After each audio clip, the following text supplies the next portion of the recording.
বন্ধুরা কেমন আছো তোমরা? আশা করি অনেক ভালো আছো। আরও একটা নতুন ভিডিওতে স্বাগতম। এই ভিডিওতে অসাধারণ একটা কোড শেয়ার করব। এই কোডটা যদি তুমি ফোনে ব্যবহার করো কিংবা অন্য কারো মোবাইলে যে এই কোডটা এনেবল করে দাও, তাহলে তোমাকে কিন্তু তারা বস মানতে বাধ্য হবে। তারা তোমাকে তোমার পাশে পাশে কিন্তু ঘুরবে। এমন একটি কোড শেয়ার করব যে কোডটা তুমি অন্য কারো মোবাইলে, তোমার বন্ধুবান্ধব মোবাইলে কিংবা বান্ধবীর মোবাইলে যে এটা এনেবল করে দাও, তারা কিন্তু কারোর সাথে কিংবা চ্যাট মানে কন্ট্রোল করতে পারবে। তুমি যদি ফাইজলামি করতে চাও তাহলে অবশ্যই ভিডিওটা প্রথম থেকে শেষ পর্যন্ত দেখো। হ্যালো গাইস, আমি শরীফুল ইসলাম। তোমরা দেখো 7Bangla77 ইউটিউব চ্যানেলে স্বাগতম। চলো শুরু করা যাক। শুরু করার আগে তোমাকে রিকোয়েস্ট করবো, তুমি যদি আমাদের চ্যানেল নতুন এসে থাকো তাহলে অবশ্যই আমাদের চ্যানেল সাবস্ক্রাইব করার পর বেল বাটনটি বাজিয়ে দিবে। কী হবে, আমাদের পরবর্তী নতুন ভিডিও আপডেট সবার আগে পেয়ে যাবে। চলো শুরু করা যাক।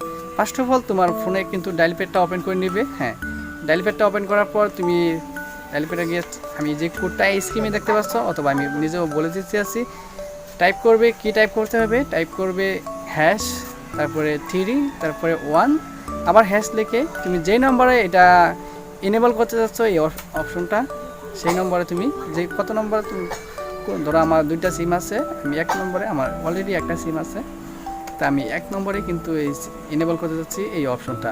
তারপরে আমার 1 নম্বরেতে আমি কল করে দিব। তারপর দেখতে পাচ্ছেন নোটিফিকেশন চলে আসবে। এবার এখানে নোটিফিকেশন চলে আসছে, এখানে লেখা আছে তুমি আউটগোয়িং কল আইডি ডিসেবল, মানে ইনেবল হয়ে গেছে। আউটগোয়িং কিন্তু কল করতে পারবে না।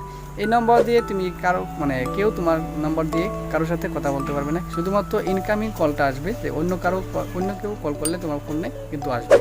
এই টিপসটা যদি তোমার বন্ধুবান্ধব অথবা তোমার বান্ধবীর সাথে করো, তাহলে কিন্তু তারা কিন্তু কারোর সাথে কথা বলতে পারবে না, আর সে কিন্তু তোমার পাশে পাশে ঘুরবে যে এটা খুলে দেওয়ার জন্য। করার জন্য তুমি আবার ডায়াল করবে হ্যাশ 3 1, আবার হ্যাশ দেখে সার্চ 1 নম্বরে তুমি ক্লিক করবে, তোমার এটা কোড ডিসেবল হয়ে যাবে। তা আশা করি বন্ধুরা তোমাদের এই ভিডিওটা ভালো লাগছে। আর অল্প যদি ভালো লেগে থাকে অবশ্যই লাইক করবে, আর যদি ভালো না লেগে থাকে অবশ্যই ডিসলাইক করবে। আর আমাদের চ্যানেল যদি ফার্স্ট টাইম এসে থাকো তাহলে অবশ্যই সাবস্ক্রাইব করার পর বেল বাটনটি বাজিয়ে দিবে। দেখা হচ্ছে আগামীকাল এক নতুন ভিডিওতে। হে বন্ধু, ভালো থাকুন। ভিডিও দেখার জন্য তোমাকে অসংখ্য ধন্যবাদ।